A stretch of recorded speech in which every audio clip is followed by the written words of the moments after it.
Hello, मैं ज़ाकिर हुसैन फिर से आप सभी का स्वागत करता हूं मेरे YouTube channel grow health GMT पे। आज हम लोग बात करेंगे ब्लड शुगर टेस्ट के बारे में, यानी कि मधुमेह रोग के बारे में, जो अक्सर डॉक्टर की सलाह से किया जाता है। ब्लड शुगर टेस्ट में आज हम लोग कौन सा शुगर टेस्ट कब कराना चाहिए, इससे पहले क्या सावधानी बरतनी चाहिए, शुगर टेस्ट का नॉर्मल वैल्यू कितना होता है, रिपोर्ट को कैसे पढ़ें, रिपोर्ट को कैसे समझें, या शुगर के क्या लक्षण होते हैं, क्या दिक्कत होने पे आप शुगर टेस्ट करा सकते हैं, या सैंपल आप कैसे दें, सैंपल कब लिया जाता है, इन सब चीज़ों के बारे में आज हम लोग बात करेंगे।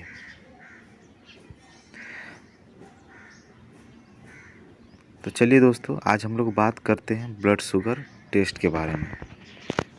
ये शुगर टेस्ट होता क्या है, इसके बारे में बेसिक इन्फॉर्मेशन हम लोग जान लेते हैं। मतलब बेसिक जानकारियाँ, बहुत महत्वपूर्ण जानकारियों को आज हम लोग जान लेते हैं।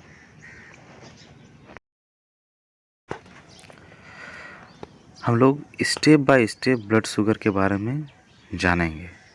तो सबसे पहले type of blood sugar test के बारे में जान लेते हैं। जैसे ब्लड शुगर फास्टिंग, ये अक्सर डॉक्टर खाली पेट ब्लड शुगर टेस्ट करने की सलाह देते हैं। ब्लड शुगर पीपी, ये दोनों जनरली फास्टिंग और पीपी साथ ही किया जाता है। पीपी का जैसे खाना खाने के 2 घंटे बाद, उससे ब्लड शुगर पीपी कहते हैं। HbA1c टेस्ट भी होता है, जिससे आपको पिछले मतलब बैक 3 महीने का कैसे रिपोर्ट है उसके बारे में हमें जानकारी देती है। ग्लूकोज टॉलरेंट टेस्ट होता है, ये अक्सर प्रेगनेंसी महिलाएं जो ब्लड शुगर से पीड़ित है, यानी मधुमेह रोग है जिनका, उनको डॉक्टर ग्लूकोज टॉलरेंट टेस्ट करने की सलाह देते हैं, जिसमें 75 ग्राम्स ग्लूकोज लेने के बाद कुछ ब्लड ऐसे दिया जाता है।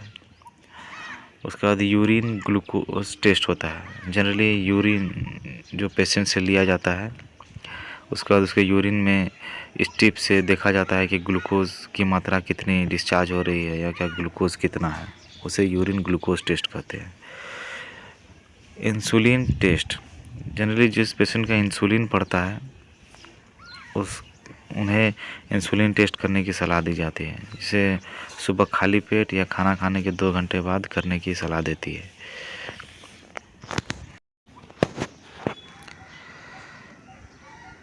अब हम लोग टेस्टिंग इज़ यूजुअली रिकमेंडेड, यानी कि डॉक्टर जब शुगर टेस्ट करने की सलाह देते हैं तो कैसे ब्लड सैंपल देना चाहिए उसके बारे में आज हम लोग जानेंगे। जैसे फास्टिंग ब्लड शुगर 8 से 10 घंटे का खाली पेट होना बहुत ज़रूरी है, उसे फास्टिंग ब्लड शुगर कहते हैं। ब्लड शुगर पीपी, यानी कि खाना खाने के 2 घंटे बाद जो सैंपल दिया जाता है उसे ब्लड शुगर पीपी भी कहते हैं। HbA1c का सैंपल आप नो नीड फास्टिंग, यानी कि आप कभी भी दे सकते हैं, जिससे 3 महीने बैक का रिजल्ट हमें क्या एवरेज है उसके बारे में पता चलता है। Glucose tolerant test, generally doctor इसे 75 ग्राम ग्लूकोज लेने के बाद उसमें शरीर के कितनी ग्लूकोज की मात्रा है उसको आइडेंटिफाई करने के लिए डॉक्टर सलाह देते हैं, जिसे फास्टिंग पीपी के तौर पे भी किया जाता है। यूरिन ग्लूकोज टेस्ट में आप इसे कभी भी दे सकते हैं, जैसे यूरिन पेशेंट द्वारा यूरिन लेकर के उसे स्ट्रिप में डाल करके यूरिन से कितना ग्लूकोज डिस्चार्ज हो रहा है उसके बारे में आइडेंटिफाई करने के बारे में ये हमें जानकारी देता है। इंसुलिन टेस्ट, ये डॉक्टर जनरली फास्टिंग या पीपी इंसुलिन करने की सलाह देते हैं। अब हम लोग ब्लड शुगर के नॉर्मल रेंज के बारे में जानेंगे। जनरली फास्टिंग ब्लड शुगर 70 से 100 mg आइडियली इसे नॉर्मल रेंज में, मतलब 70 से 100 के बीच में जो होता है उसे नॉर्मल ब्लड शुगर कहेंगे। उसके बाद 100 से 125 mg आइडली, यानी कि अगर किसी पेशेंट का 100 से 125 के बीच में रहता है तो उसे प्री डायबिटिक, यानी कि फ्यूचर में उसको डायबिटिक हो सकता है। और एवव 125 mg आइडली, यानी कि 125 से ज़्यादा होने से उसे डायबिटिक कहेंगे, यानी कि वो पेशेंट शुगर पेशेंट है, उसका आइडेंटिफाई हो गया है कि वो पेशेंट शुगर रोग से ग्रसित है।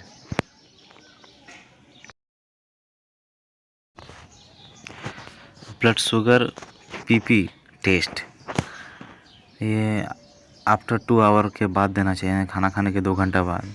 इसमें 70 से 140 के बीच में इसे नॉर्मल रेंज माना जाता है, यानी कि 70 से 140 के बीच में अगर रहे तो उसे नॉर्मल रेंज कहेंगे। 140 से 200 तक रहे, यानी कि 140 से 200 के बीच में रहे तो उसे प्री डायबिटिक, यानी कि फ्यूचर में उसको भविष्य में वो डायबिटिक हो सकता है, उसको अभी से कंट्रोल करना चाहिए। और अबव 200 से ज़्यादा, यानी कि 200 mg पर DL से अगर ज़्यादा हो तो उसे ब्लड शुगर यानी कि हो गया, यानी कि वो उसे ब्लड शुगर पेशेंट कहेंगे। Doctor HbA1c blood sugar test करने की भी सलाह देते हैं, जिसमें रिपोर्ट में अगर 5.7 तक आता है तो उसे नॉर्मल माना जाएगा कि आपका HbA1c का जो रिपोर्ट है वो नॉर्मल है।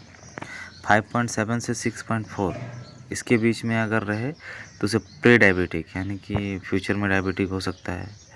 और अबव 6.4 से ज़्यादा रहे तो उसे HbA1c रिपोर्ट में उसे डायबिटिक माना जाएगा, यानी कि एवरेज 3 मंथ से आपका डायबिटीज़ जो है वो 6.4 से ज़्यादा है तो उसे यानी आपका शुगर लेवल थोड़ा हाई है। इसके बारे में जानकारी मिली। तो दोस्तों, अगर वीडियो अच्छी लगे तो चैनल को लाइक करना ना भूलें, ताकि सबसे पहले ये नोटिफिकेशन आप तक पहुँचे। तब तक के लिए मैं जाकिर हुसैन लेता हूँ आपसे अलविदा। धन्यवाद।